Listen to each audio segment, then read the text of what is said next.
Okay, I got my water this time. February 3rd, 2026. Welcome to the hellscape that is whatever this used to be. Does that make any sense? Welcome to where we are now. There's a whole bunch of political stuff going on in my state. I live in Minnesota. That stuff's going on. There's a whole bunch of stuff going on with jobs. There's a whole bunch of stuff going on with personal stuff. And it's all horrible. It's all really bad.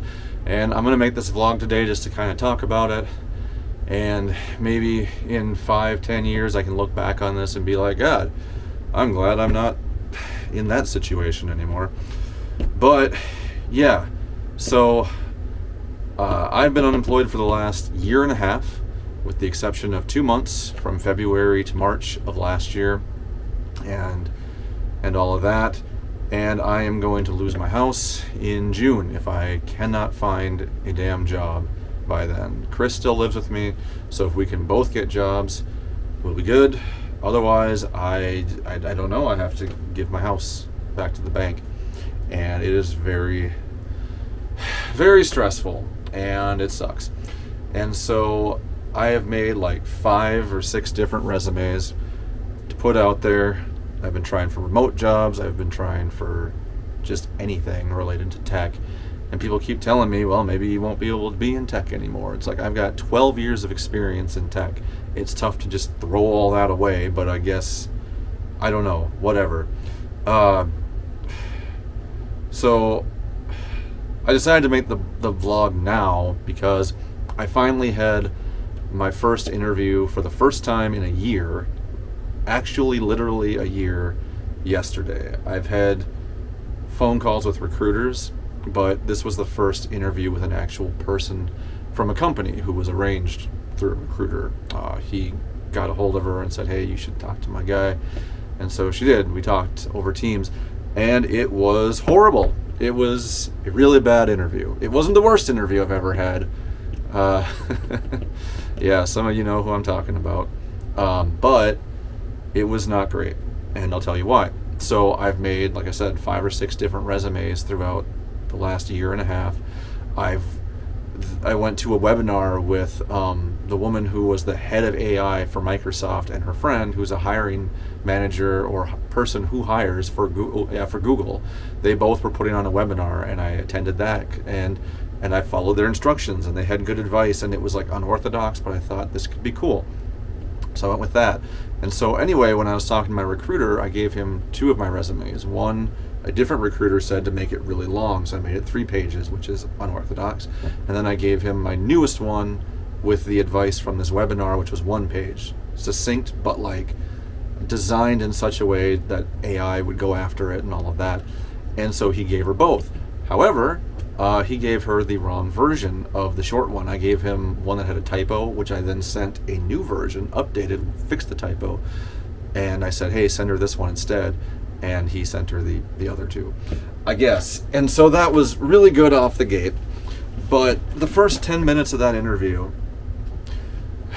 I swear it was like talking to a robot. She just had no humanity is what it felt like in her voice, which I don't know, whatever. But she spent the first 10 minutes just ripping my resumes apart.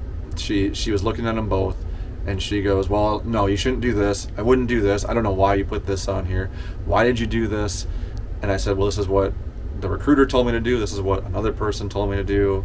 I throw it out there, and she's like, no, you don't want to do that. I would do this. And just 10 minutes just telling me what to do with my resume, which, yes, you should appreciate advice from somebody who is hiring for this. But one recruiter told me, look, you could put 6 or 7 different HR people in the same room, and they would all tell you a different thing that you should do, a different way to write your resume. One of the biggest things that got me was everywhere online tells you to list your accomplishments or your projects. And I've got like data center migration and all of that kind of stuff. And she goes, I wouldn't put your projects on here. And I'm like, what? And she said, no, if somebody wants to know your projects, they'll ask you in an interview. And it's like, do you know how the job market is working right now? Because she seemed like she was completely tone deaf to how the climate is right now. You have to, if you don't know, if you're just not aware, you have to tailor your resume to AI, because AI is what's selecting everybody's resume, and it's looking at everything, looking for keywords and looking for phrases. But if you match too many of them, then it knows that you're like trying to get that one, so it dismisses you for that. It's like when you see those videos of potato sorters, right, where it's like, oh, they use a high-speed camera to flip rocks out but keep the potatoes. It's like that. It's like, oh, maybe, nope, this person wants the job too much, get rid of that. And I'm like, why would you not want to fucking put your projects on your resume? But she was like, no, I wouldn't do any of that. And it's like, I can't even get the interview to get people to ask me for my projects, so whatever. So anyway, that was that. And then the last time I worked, like I said, was last March. And she goes, so the last time you worked was a year ago? And I said, yeah. Just this very like dismissive, like, oh, this guy hasn't been working for a year. And I don't think so. And it's like, what do you do when you reach a certain threshold of not having worked? I'm not doing it by choice. It's just the way that things are. I'm not getting calls. I'm not getting interviews. I'm not getting anything. And if I am, I'm not getting any follow-ups at all from recruiters, like I said. But she just came off very judgmental, like, well, I don't think we can. She didn't say she couldn't hire me because it had been a year, but it's like, after a certain point, I guess you just go fuck yourself or something. And I know in the past that's been an issue with different people, but like, you get so many interviews that you can kind of deal with that. But a year, I can't deal with that. And so I was just trying to hold it together and hold my tongue and be like, And I told her why I did get fired from my last job. It's because a number of reasons. I'm not going to sugarcoat it and try and be like, oh, it was not my fault. I missed too much work. I had a bunch of life events happen, right? Like one of my best friends got in a car accident with her kid right when I went to lunch. That one threw me off. I couldn't, like, she's one of my closest friends, so that one threw me off. My mom has had a whole bunch of medical stuff really getting bad around that time. Had the worst ocular migraine of my life while I was at work. That was fun. And it's just things like that. It's just one in a million things that all kind of happened right in the same week. So I ended up missing work days and all of that. And so, yeah, I guess I'm not surprised they fired me, but it's a whole other thing.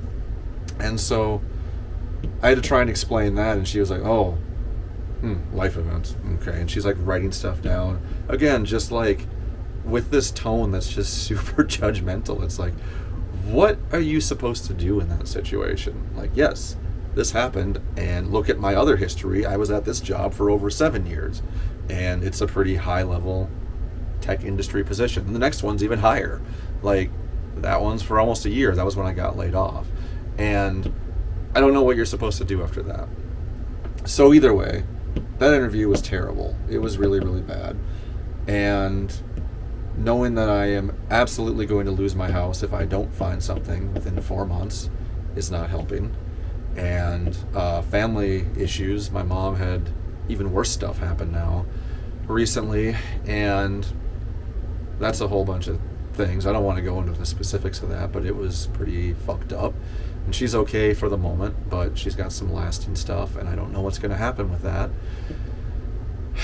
And all of the political stuff is going on not so far from me, and all of that's going on, and there's just so much stuff, and there isn't a lot that's getting better, and it's really shitty. And so I put out a call to my friends. They say the best way to find jobs now is through networking.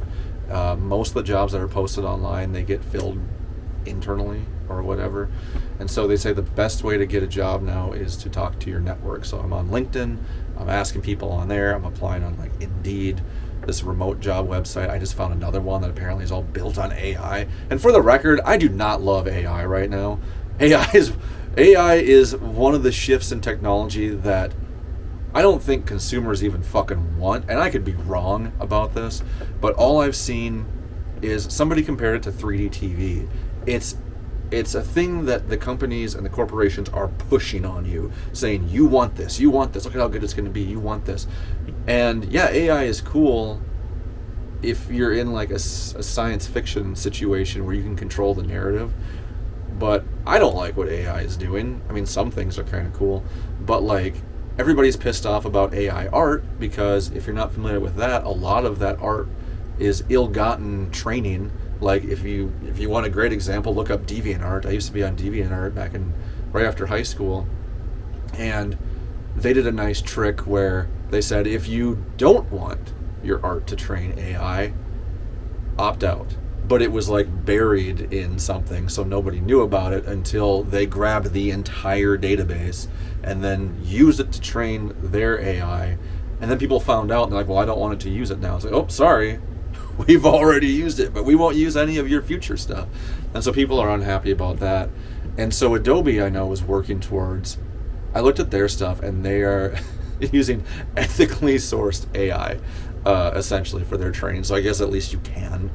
But different things like that, and people are pissed off because they're building these giant-ass data centers that are going to be the biggest suckers of energy and all of that. And so AI is also one of the big controversial responsibility causers of why the tech industry is throwing people out left and right. And there's debate.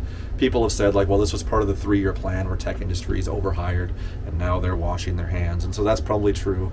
But I think AI is too, because I've also heard that they're getting rid of a lot of level 1 stuff, a lot of level 1 people and help desk things because they can replace that with AI. So you have these seniors who will keep going until they retire, and then you have nobody to replace them is the thing there. But I was going to say LinkedIn is just depressing as hell.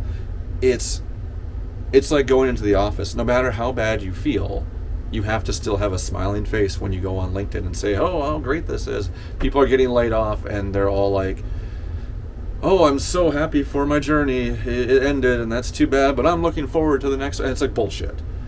You were there for 20 years and you got canned because the company has no sense of loyalty and now you're just trying to look nice. And I get that. That's fine, but it's just shitty that everybody's getting laid off like that.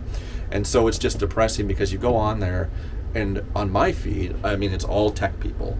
And you just see everybody who has been laid off every day, like this week. It's just bam, bam, bam, bam, bam. People that are friends of people I am connected with. Laid off, I was laid off, I was laid off, I was laid off. And like, that's really shitty and that's depressing by itself. And then underneath each of those, you'll see somebody who's like, hey, I just started my new senior VP position today. And so you see all of people like in my level, that mid-tier and maybe like low to higher mid-tier era or area people all getting laid off, and then executives just like, oh, can't wait to start my new job. And then you see underneath that the corporations are all like, wow, we've got record progress and record profits this year. And you just you just start to fucking lose it, because it's like, who is going to be working at these companies? Who is going to buy the product from these companies when nobody has any fucking money except the very top? Like, it's just going to keep dividing. And I'm probably wrong because I'm not an economist and I'm not an HR person, but I know that I, a middle class person, haven't had a job in a year and a half, and I'm not the only one. Where do I get money from? I don't know. One of my friends, at least I've had a job in the last year and a half. One of my friends that I worked with, I don't know how he's surviving. He hasn't had a single job, and he keeps getting stringed along, and he's been getting people who are trying to scam him, but he's catching them. So he hasn't even had a single job since he got laid off. And I see my other friends too. They just keep getting laid off, and I never see anybody getting any new positions. And these aren't folks who are like, I just got out of college and I have no experience and no extracurriculars or whatever, but I have a degree, because even they're getting screwed over. It's people who have years and years of experience doing important things. Like I look at Microsoft, and people from there have been there for 20 some years getting laid off, right? Like the person I said I took the webinar from, she'd been there, she was the head of AI, and they laid her off. It's like, it doesn't matter who you are. The algorithm just says, well, we don't need this person, so I guess. And that's rumors. I didn't write AI. I have no idea, or the AI for these things. I have no idea. But what I do know is that I am getting to the end of my fucking rope, and I am starting to lose my mind. Between everything that is happening, it just feels like you are getting hit from everywhere. I feel like I am getting hit from everywhere. My car is from 1994. I do not know how much longer it can hold together. It is held together with hopes and dreams, and I think some Bondo, maybe, but that probably fell off too. In fact, I just lost another piece the other day. I was at a gas station. I went in to get those fucking Choco Rooms, whatever, and I come back out and there's a piece of it laying in the snow, and I'm like, okay. I went into the was it Mr. Car Wash or whatever that fancy one is where it just drives you through. My bug deflector fell off. I was like, well, you served admirably. Drove off without that. I think something else broke off of there recently too. I don't know. I try and kick the snow off and it's actually rust, so I put my foot through the door and all this. And it's like, oh, why don't you get a new truck? Like, I don't know. It's because they cost 5 figures to get a new one, and I don't have a fucking job, and all of this, and then, I know people that are on food stamps that need to have food stamps to eat, and if you're familiar with the political stuff, they cut off food stamps for like a week, to punish us, I guess, or whatever. So they punished, and I need to double check on that, but I'm pretty sure that was the case. Was that, yeah, for like a week or so, it wasn't because of the government shutdown. That happened too, but that was like late last year. This year, last month, I think in January, yeah, they decided that food stamps they weren't going to give out any more food stamps for like a week or two. So people hopefully had enough food. And you can talk all day about politics and all of that, and that's fine. You feel bad about that because you just think this can't be actually happening, but it is, because I have a bunch of friends who can tell me, right, and all of this. Yeah, I just had my birthday this weekend. That was cool.